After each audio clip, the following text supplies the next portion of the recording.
Hi everyone, welcome back to another video from Tech Basics.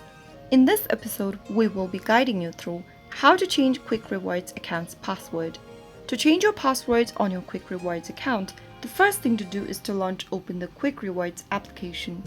Also make sure to sign into your Kwik Rewards account if you haven't so already. Once you're signed into your account, tap on More at the bottom right corner.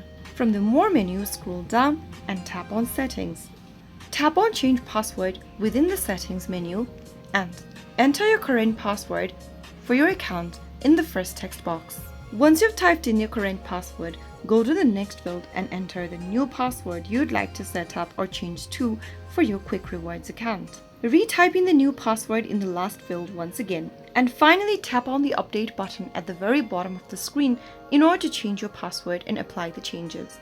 And that's how you can easily change your password for a Kwik Rewards account. If you found the video to be helpful, go ahead and give us a thumbs up. Don't forget to subscribe to the channel by hitting the subscribe button.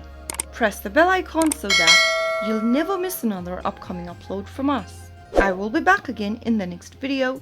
Thanks for watching.